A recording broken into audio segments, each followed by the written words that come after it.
Hello, everyone from Chelsea Fan TV. I hope you're all doing very, very well. This is a big day. There's a lot going on. So get your seatbelts on, strap yourselves in. Got some big news. Two pieces of big news. First of all, Jadon Sancho, he's gone. He is leaving Chelsea. Jadon Sancho's not coming back. This is according to Fabrizio Romano, who says Jadon Sancho leaves Chelsea as there's no agreement on personal terms. Chelsea will pay £5 million as a penalty clause, and he will return to Manchester United. This was reported by The Athletic, David Ornstein. The story is over between Sancho and Chelsea Football Club, and he's now ready for a new move in the summer window. He's not expected to stay at Manchester United this summer. He's included in a list of players available for sale to generate funds and reinvest in different signings. Sancho's camp will assess options in the upcoming days and weeks. Fabrizio also reported that the main issue for Chelsea and Jadon Sancho was the salary, as Chelsea didn't want to match his current salary at Manchester United. After negotiations, the deal is off and Sancho is back to Man United from the end of June, ready for a new move. And I must say, I'm a little bit shocked about this one. I am a little bit shocked. I'm not surprised, but it's like anything. You kind of know it's coming, but when it happens, you're like, oh wow, it's done now, isn't it? Look, Jadon Sancho was on an awful lot of money at United. He was on close to 300k, around that mark. And there was always going to be a big question mark about whether Chelsea would be willing to go anywhere near that. Forget matching the salary. We're never going to match it. But where were we going to meet in the middle and have a compromise? For me, that would have been, well, it depends how you look at it. If you could look at it from the perspective of what's fair in terms of just him taking a wage cut, and then you also look at it from the perspective of Chelsea's wage structure. How do you fit into that? And when you look at what players like Cole Palmer earns, Cole Palmer's on 130 grand a week. Do you think that Jadon Sancho is a better player than Cole Palmer? No.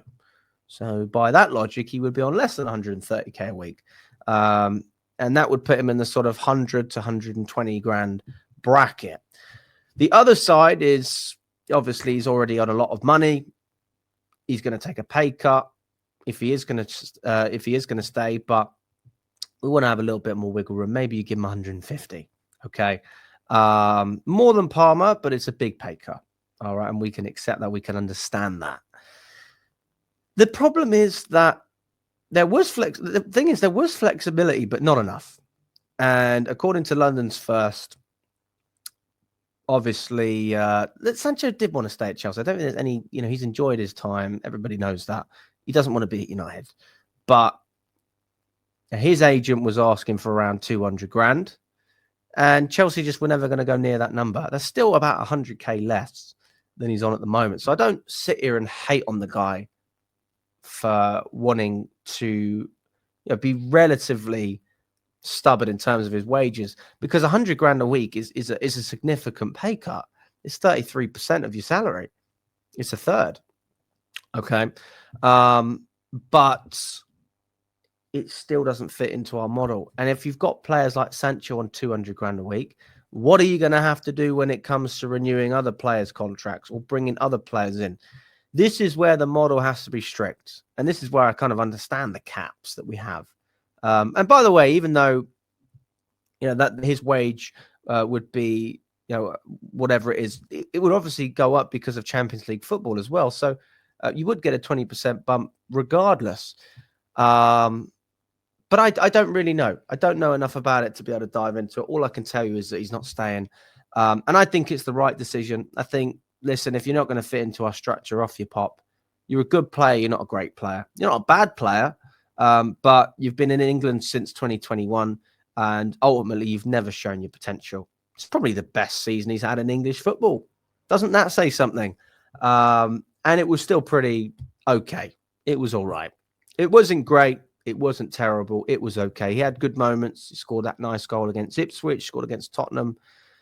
Got a number of assists at the beginning of the season as well. And, you know, he deserves credit for those moments. I'm not going to sit here and say that. You know, I don't like Sancho. I think he would have been worth paying about 20 million for, 25 mil. Because you've got to think, how many players better than him can you get for the same price? But that was never the issue. It wasn't the wages. It was always... Sorry, it wasn't the fee. It was always the wages. So, anyway, no more Sancho, which makes me a little bit more understanding about why we are looking at getting a left winger. And Jamie Gittins has been on the list. We've heard about Garnacho as well. A couple of other players. That will definitely happen. We're going to get a winger. And I think Jamie Gittins, that deal will probably happen now because we need a replacement, not only for Sancho, but we don't have Mudryk either. And I'm hearing that we might even be open to selling Madueke, but whether that happens or not, we'll have to wait and see. And then moving on, we've got more big news. Another Fabrizio Romano update saying Chelsea approach AC Milan to sign Mike Maignan as a new goalkeeper. Mike Maignan has still not signed a new contract at AC Milan, and Chelsea are aware of the situation. He's always been high on Chelsea's list with club in talks. Decision is up to Milan, so they can decide whether he goes for a fee or whether they hold on to him, but they risk losing him on a free transfer. And the overall reaction that I'm seeing from people is this is just an upgrade. This is an absolute upgrade. This is a ready-made player. He's 29 years old. He's 29. He's almost 30. He's going to be 30 in a month. In Chelsea terms, if Tosin is uncle, if we have Uncle Tosin, Mike Maignan is like the great-granddad at Chelsea Football Club. I can't remember the last time we bought a player who was so old. I can't believe it. Obviously, it's not happened yet, but it's just crazy that we're actually serious about this. But then it does make you ask the question, why are we looking at this guy and we haven't looked at other players who are a little bit older? Why is this any different? And the answer to that is he's on about 65 grand a week in Milan and his contract's due to expire, so we can get him cheap. And that's why this deal makes sense, because not only are you going to get a goalkeeper that fits into your wage structure, even if you double his salary, he'll still be on 120 grand, 130 grand, which fits into what we're doing. But on top of that, you will have an established goalkeeper that you can get at a cheap price. And, you know, his value is not going up because he is, as I said, closer to 30. You know, he is getting on a little bit. His market value a couple of years ago was 45 million euros, and now it's about 25 million euros. But I would suggest that from our perspective and from Milan's perspective, you know, the Italians don't make as much money as Premier League sides. They still have the opportunity to make a profit because they paid about 16 million euros AC Milan to buy Maignan in 2021 from Lille, which is a French side, because he is a French goalkeeper. He originally came from PSG. So I think this could be a deal that benefits everyone. I think it could benefit Chelsea. I think it could benefit Milan in terms of being able to get something for the player.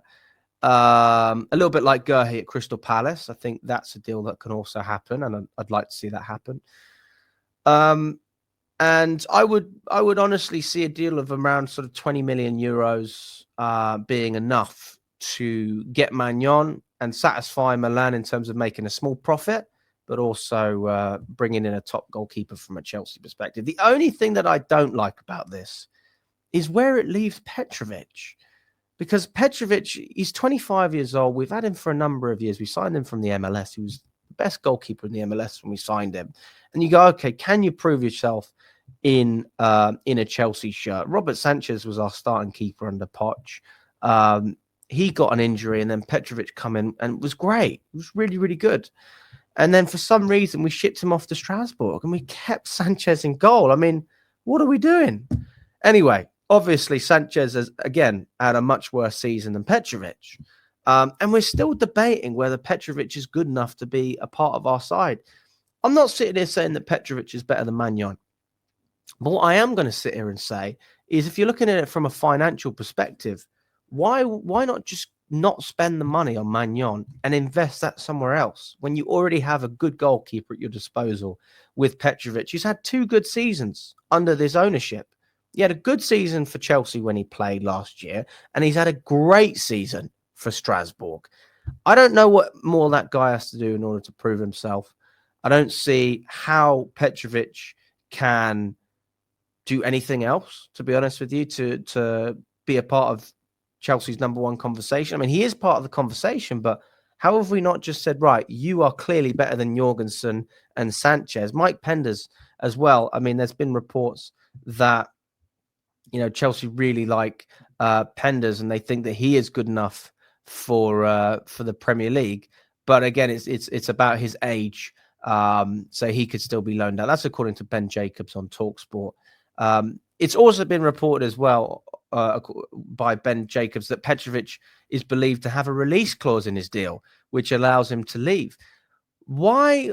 Petravic has no good reason to leave, except for the fact that he's not wanted and he's not valued. And that's the only reason he'll leave. If he's not our starting goalkeeper, then he probably will go. The fact that I'm hearing numbers of about 25 million euros is just honestly baffling to me. I think we paid about 14 million. So we will make a small profit, but I think it's terrible business. I don't think it's good on a footballing level to let Petravic go when he's got so much potential and he's still at a top level. I'm not going to say world class, but he's bloody good. I think Petravic will be one of the best goalkeepers in the Prem next season if he plays for us. I think he's shown at Strasbourg he can play with his feet, which was a doubt that a lot of people had.